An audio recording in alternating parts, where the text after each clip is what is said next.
I began to have a headache and feel a little bit weak, and Stephanie later that evening began to feel poorly as well. We were praying we had a cold, and within 3 or 4 days, we realized that we were not only sick, but we were very sick.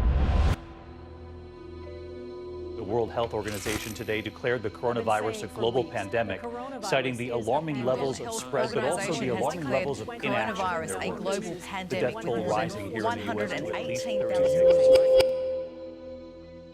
The pain in my chest and the body aches were kind of out of this world for me. And I was very concerned with Dan because he has chronic asthma.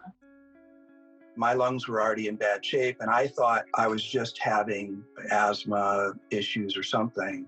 But it turned out to be with the headache, which then turned into fever.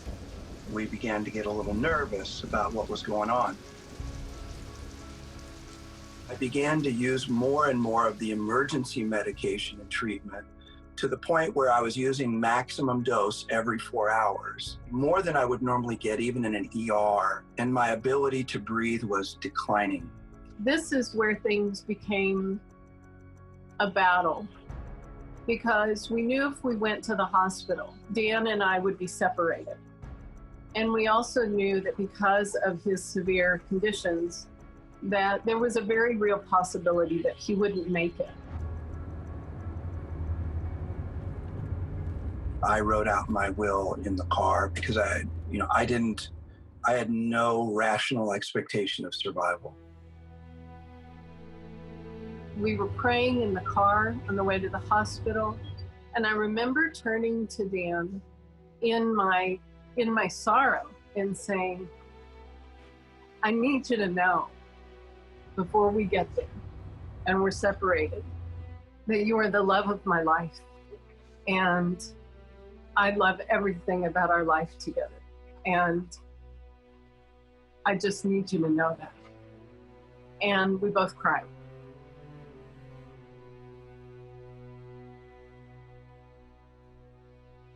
I just started to drive home. Loneliness and darkness came over me. And I was sleeping about 16 hours a day because I was so sick. I had to self-isolate, self-quarantine, and we live alone, so there was nobody at the house. I heard within me 3 days. 3 days. We were in the middle of Lent, and somehow there was a consolation with it, a sense that I had to wait 3 days. When I received that news, I have to tell you that I was crushed. I was shaken to my core. What I entered into was a blackness that I'd never experienced before. You're alone, feeling completely alone, because when you enter into ICU with COVID-19, you don't see anybody's faces. I had great fear, but I never lost faith, and I fought that fear. And I stayed in prayer, and I didn't let it overtake me. I wouldn't say I had a lack of peace, but I was in quite significant distress. I was ready to die. I poured my heart out in a post, in a letter. I sent it out far and wide, and I said, please pray for my husband. He's been put on a ventilator. We need to send those prayers to heaven and pray specifically that his lungs would heal, that he would start to breathe on his own by the power of the Holy Spirit. I received a call from the nurse, and she said, Mrs. Burke, I need to let you know that your husband twisted through his restraints and he's pulled the ventilator out. He pulled the tube out.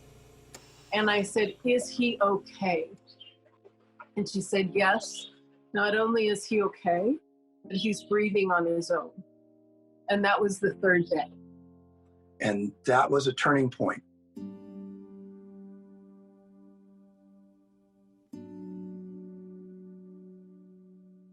When I picked him up, he was so weak, he was using a walker. I was shocked at the impact that it had on his body. Probably a week after being at home before the darkness really completely lifted and I could smile again.